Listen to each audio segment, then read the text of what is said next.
Hello everyone, good morning. ఈరోజు మనం intermediate ప్రాక్టికల్స్లో force constant of a given spring ఎలా కనుక్కోవాలో చూద్దాం. ఓకేనా? ఈ క్వశ్చన్ ఏంటి? Determine the force constant of a given spring in oscillations method అనేది మన క్వశ్చన్ అయితే దాని ప్రొసీజర్ ఎలా చేయాలో చూద్దాం. రెడీ? దీనికోసం ఒక స్ప్రింగ్, ఆ స్ప్రింగ్ని ఒక రిటార్డ్ స్టాండ్ ఫిక్స్ చేసాం.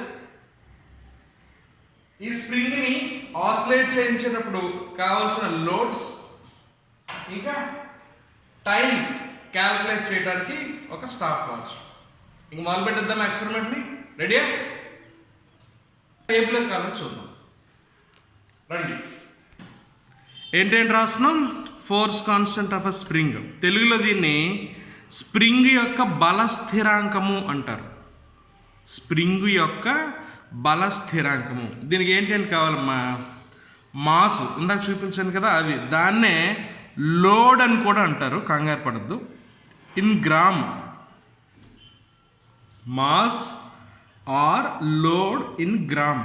ఎన్ని గ్రామ్స్ తీసుకుందాం? ఒకసారి 150 గ్రామ్ తీసుకుందాం, ఇంకొకసారి 200 గ్రామ్ తీసుకుందాం, ఇంకొకసారి 250 గ్రామ్ తీసుకుందాం. ఇది first one, second one, third one. ఇప్పుడు ఈ మాస్ అటాచ్ చేసి 20 ఆసిలేషన్స్కి ఎంత టైం పడుతుందో చూద్దాం. దాని నుంచి యావరేజ్ కనుక్కొని క్యాపిటల్ టీ అంటే టైం పీరియడ్, క్యాపిటల్ టీ అంటే ఏంటి? Average time by number of oscillations. Next T square. ఆ నెక్స్ట్ ఫార్ములా చూడండి. K is equals to 4π² into m1 minus m2 by t1² minus t2². ఇది ఎలా వచ్చింది సార్ అంటే, ఒకసారి మీరు ఫస్ట్ ఇయర్ ఇంటర్మీడియట్ చదివే వాళ్ళు మనకి time period of simple pendulum T is equals 2π√L/g అనే ఫార్ములా మనకు తెలుసు. అలానే time period and frequency of a loaded spring కనుక్కునేటప్పుడు దానికి formula T is equals 2π √m/k. ఇక్కడ T అంటే టైం పీరియడ్, M అంటే mass attached to the spring, K అంటే force constant of the spring. దీనికి స్క్వేరింగ్ చేయండి. t² is equals to 4π² into m/k వచ్చింది కదా. ఇప్పుడు దీని నుంచి K ఎలా రాద్దాం? K is equals to 4π² into m/t² వచ్చింది కదమ్మా. ఈ ఫార్ములా యూజ్ చేసి ఇక్కడ రాశాను నేను. K is equals to 4π² into m1 minus m2 by t1² minus t2². మొదలు పెడదామా? రెడీ? ఇప్పుడు చూడండి, ఈ మాసు 150 గ్రామ్ మాస్. 150 అంటే మనం ఎన్ని పెట్టాలి? 3. చూడండి, 1 2 3 350 150 కదా. దీనికి ఇలా అటాచ్ చేసి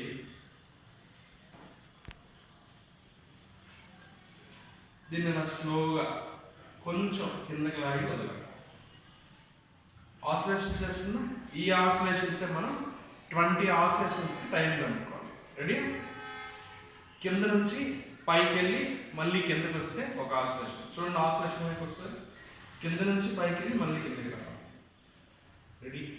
1 2 3 స్టార్ట్. 1 2 3 4 5 6 7 8 9 10 11 12 13 14 15 16 17 18 19 20.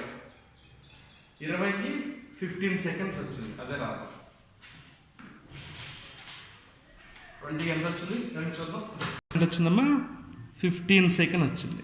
నెక్స్ట్ ట్రయల్ 2 చూద్దాం. ఓకేనా? ట్రయల్ 1 15 సెకండ్స్ వచ్చింది కదా. ట్రయల్ 2 చేద్దాం. ఇలా పట్టుకొని మళ్ళీ స్లోగా లాగా వదిలితే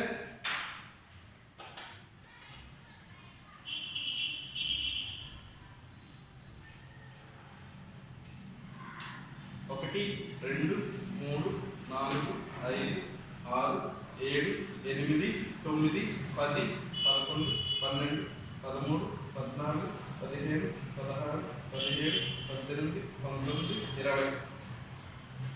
మళ్ళీ 15 సెకండ్స్ వచ్చింది చూడండి. సో ట్రయల్ 1 ట్రయల్ 2 సేమ్ వస్తాయి, మ్యాక్సిమం సేమ్ వస్తాయి. ఒకవేళ ఏమైనా మన ఆసిలేషన్ని ట్రేస్ చేయడం లేట్ అయితే ఒక సెకండ్ అటుగానే ఇటుగానే ఉంటుంది. 150 గ్రామ్ అయిపోయింది కదమ్మా. ఇప్పుడు 200 గ్రామ్ పెడదాం.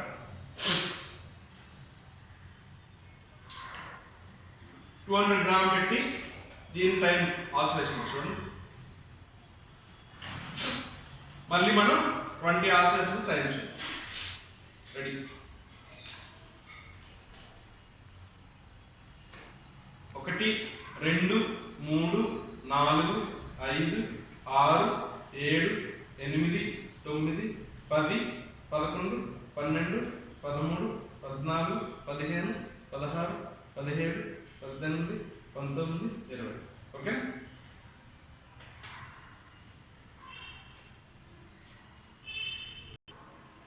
రెడీ అమ్మా. 1, 2, 3,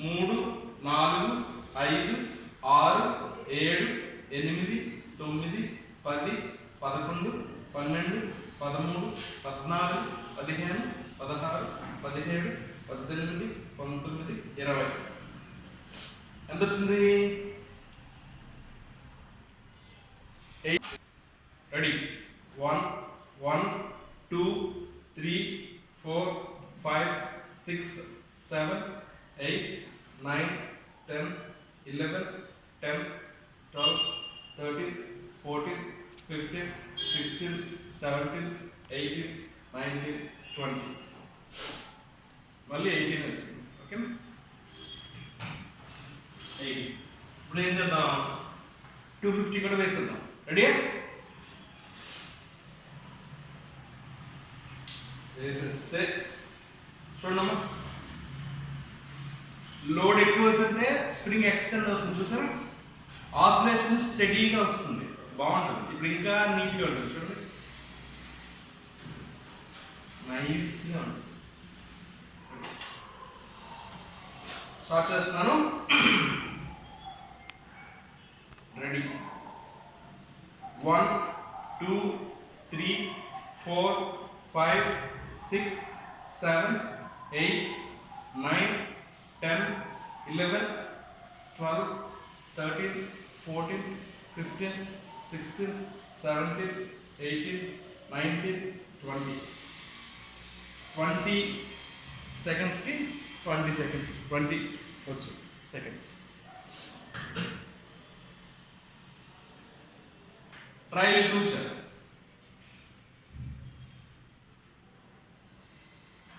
రెడీ.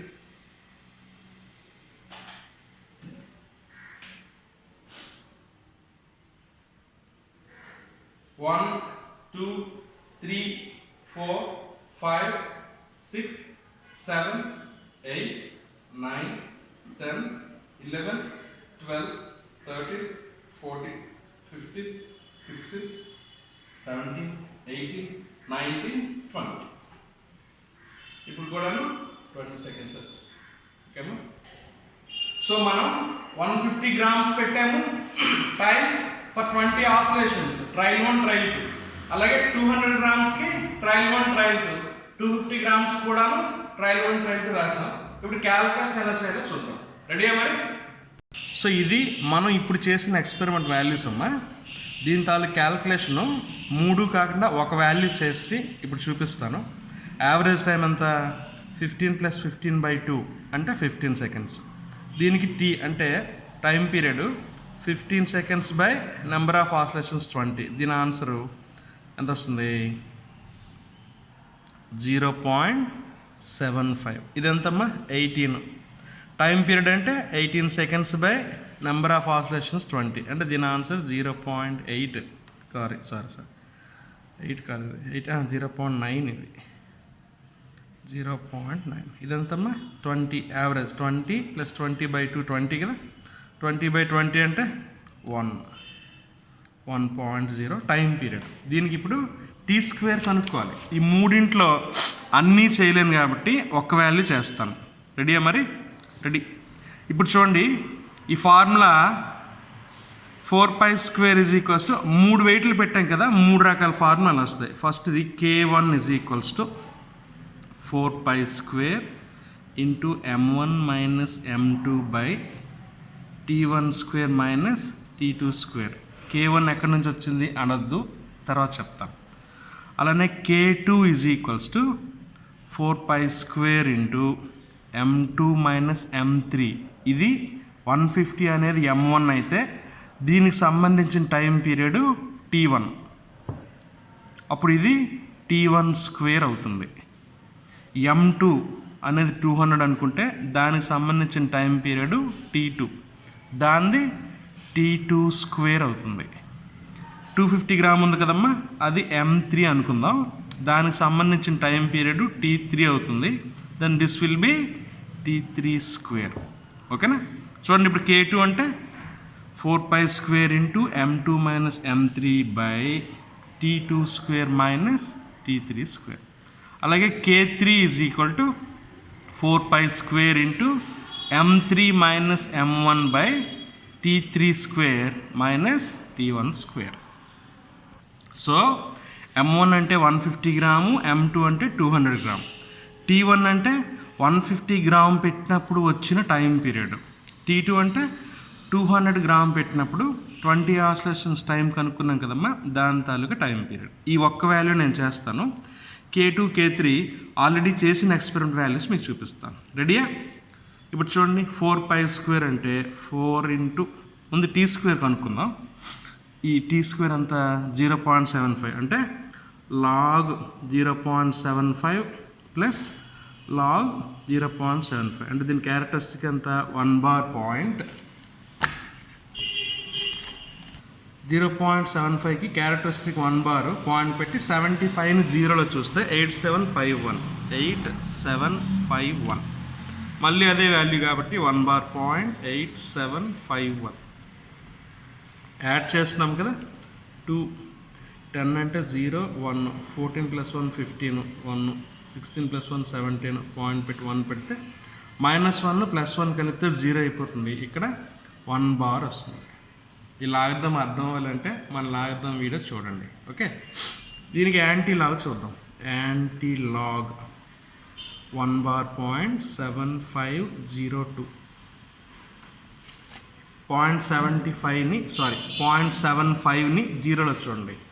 0.75ని 0లో చూస్తే 5623 మీన్ డిఫరెన్స్ 2 3 యాడ్ చేయండి అంటే మనకి ఎంత వచ్చింది 5626 వచ్చింది. ఇక్కడ ఎంత ఉంది 1 బార్ కదా, 1 బార్ ఒకటి కలిపితే 0, అప్పుడు ఇది 0th పొజిషన్ కాబట్టి 0 దగ్గర పాయింట్ పెట్టి చేయాలి. అర్థమవుతుందా? దీనికి ఇప్పుడు 0.5626 ఇదేంటమ్మా మన t² వాల్యూ ఇక్కడ రాస్తున్నాను చూడండి. 0.75 ఇంటూ 0.75 చేస్తే 0.5626 వచ్చింది. అలాగే లాగర్థము t2² కూడా చేస్తాను చూడండి. t2 ఎంత వచ్చింది 0.9 ఇంటూ 0.9. ముందు లాగర్థం క్యారెక్టరిస్టిక్స్ చూస్తే 1 బార్ పెట్టి ఇక్కడ ఓన్లీ 9 ఉంది కదా, ఇంకేం లేవు. 1 బార్ పెట్టి 90ని 0లో చూడాలి. లాగర్థం 90ని 0లో 9542 మళ్ళీ సేమ్ 1 బార్ పాయింట్ 9542 యాడ్ చేయండి 4 8 0 19 1 మళ్ళీ 1 బార్ పాయింట్ 9084. దీనికి యాంటీలా రాయండి 1 బార్ పాయింట్ 9084 అంటే ఏం చేద్దాం 0.90ని 8లో చూద్దాం.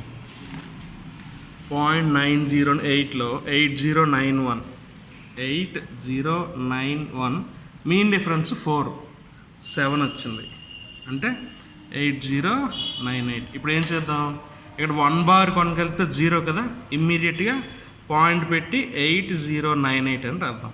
ఇది మన 200 తాలూకు t² వాల్యూ ఎంత ఇది 0.8098. సో ఇది t1², ఇది t2². ఫార్ములా సబ్స్టిట్యూట్ చేయండి. 4 into 3.14 whole square into m1 ఎంత 150 మైనస్ 200 బై T1 అంతా 0.5626 మైనస్ 0.8098. దీన్ని సింప్లిఫై చేస్తే అమ్మ 4 ఇంటూ దీని వాల్యూ 39.4 వస్తుంది. ఒకసారి చూద్దాం. దీనికి లాగర్థం అవసరం లేదు, మనం గుర్తుపెట్టుకోండి 4π² అంటేనే దాని వాల్యూ 39.4 అని. లేదు ఎలా వచ్చింది అనుకుంటే మీరు ఒకసారి క్యాలిక్యులేటర్ చెక్ చేసినా పర్లేదు, లాగర్థం యూజ్ చేసేసినా పర్లేదు. ఓకేనా? రెడీ. 4π² వాల్యూ 39.4 ఇంటూ ఇదంతా -50/, దీన్ని చూడండి ఒకసారి, అన్నీ మైనస్లో వస్తుంది. నేను చేసి మీకు చూపిస్తాను. రెడీ. సో ఇందులో చేస్తే -0.2472 వచ్చింది. పైన మైనస్ కింద మైనస్ క్యాన్సిల్ అయిపోతే ఏముంది, ఇది 39.4 ఇంటూ 50/0.2472. ఇప్పుడు ఏం చేద్దాం, ఇది లాగర్థం పైన చేయాలి. ఏది పైన దానికి లాగర్థం చేయాలి, ఆ డినామినేటర్ కూడా లాగర్థం చేయాలి. ఇక్కడ చూద్దాం, ఇక్కడ రాస్తానా, ఇక్కడ రాస్తా. log 39.4 ప్లస్ log 50 చేస్తే దీని ఆన్సర్ ఎంత, 1 క్యారెక్టరిస్టిక్ 1.39. చూడండి రండి, 39.4 చూస్తే 5955. అలాగే log 50ని 0లో చూడండి, 1 పాయింట్ పెట్టి 50ని 0లో చూస్తే 6990. ఎడిషన్ అమ్మ, యాడ్ చేస్తాం, మల్టిప్లికేషన్ కాబట్టి యాడ్ చేస్తున్నాం. 5 + 9 14, 1 19, 12, 1 పెడితే 3 వచ్చింది. ఇప్పుడు దీనికి యాంటీ లాగా చూడాలి. Anti log of 3.2945. 0.29ని 4లో చూడండి, యాంటీ లాగ్ 0.29ని 4లో చూస్తే 1968. మీన్ డిఫరెన్స్ 5 అమ్మ. 1968 మీన్ డిఫరెన్స్ 5లో ఎంత వచ్చింది, 2 ఉంది. రండి, 2 యాడ్ చేస్తే ఇది 1970 అయింది. సో మన ఆన్సర్ అంతా ఇక్కడ ఆన్సర్ కాదు, ఇక్కడ 3 ఉంది కదా, 3 కూడా కలిపితే 4 కాబట్టి 1970 పాయింట్ పెట్టి 0 పెట్టాలి. ఇది log 39.4 ప్లస్ log 50 మల్టిప్లై చేస్తే వచ్చిన వాల్యూ 1970/0.2472. ఇప్పుడు దీనికి log a minus log b చేయాలి. చూస్తున్నాం, log 1970 మైనస్ log 0.2472. రెడీయా? 1970 క్యారెక్టరిస్టిక్ ఎంతమ్మా, 3.19ని 7లో చూద్దాం. మీన్ డిఫరెన్స్ 0 ఉండదు కాబట్టి అవసరం లేదు. 19ని 7లో లాగర్థం,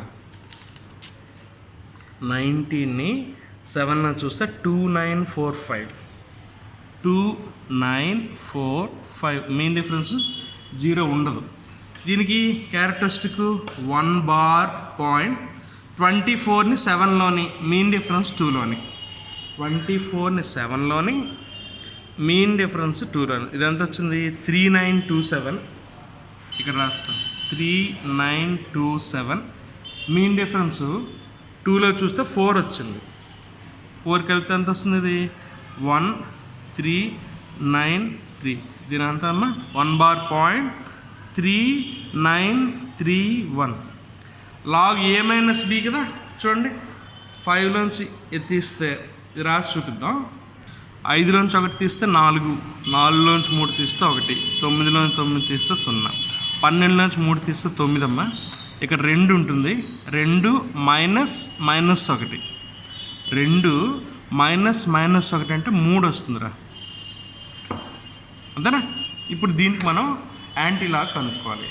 యాంటీలాగ్ ఆఫ్ 3.9014 చూద్దాం. యాంటీలాగ్ రండి, 0.90ని 1లో, 7962. మీన్ డిఫరెన్స్ 4లో 7 వచ్చింది. దీనికి 7 కలిపితే 9, 6, 9, 7. మన ఆన్సర్ ఎంతమ్మా, ఇక్కడ వేస్తున్నాను 7969. ఇక్కడ 3 కొట్టుకెళ్తే 4 కదా, దీనికి ఇక్కడ పెట్టి ఇచ్చేస్తే సరిపోతుంది. ఓకేనా? సో మన ఆన్సర్ అంతా 7969. ఇది చూడండి, 7969.0 గ్రామ్ వెయిట్ పర్ సెంటీమీటర్. ఇది K1 అమ్మ. ఇదే ఫార్ములా అంటే ఇలాంటి ఫార్ములానే యూజ్ చేస్తే ఇక్కడ చూడండి, K2 అంటే 4π² into m2 minus m3 by t2² minus t3² చేస్తే K2 వస్తుంది. అలానే K3 అంటే 4π² into m3 minus m1 by t3² minus t2² చేస్తే K3 వస్తుంది. అప్పుడు మనం ఏం చేద్దాం, లాస్ట్లో average K is equals to K1. ఇప్పుడు వచ్చినట్టుగానే K1 వస్తుంది, K2 వస్తుంది, K3 వస్తుంది, బై 3 చేస్తే మనకి ఆన్సర్ వస్తుంది. ఓకేనా? ఆల్రెడీ ఎక్స్పెరిమెంట్ చేశాను, దాని క్యాలిక్యులేషన్ మీకు చూపిస్తాను చూడండి. చూడండి, K1 చేస్తే ఇలా K1 వచ్చింది, K2 వాల్యూస్ అన్ని సబ్స్టిట్యూట్ చేస్తే K2 వచ్చింది, K3 వాల్యూస్ అన్ని సబ్స్టిట్యూట్ చేస్తే K3 వచ్చింది. Average K is equals to K1 plus K2 plus K3 by 3 substitute చేస్తే ఫైనల్గా వస్తుంది. So this would be the force constant of given spring. ఇచ్చిన స్ప్రింగ్ యొక్క బల స్థిరాంకం ఈ విధంగా కనుక్కోవాలి. ఓకేనా? ఇంకొక వీడియోతో మళ్ళీ కలుద్దాం. That's all for today.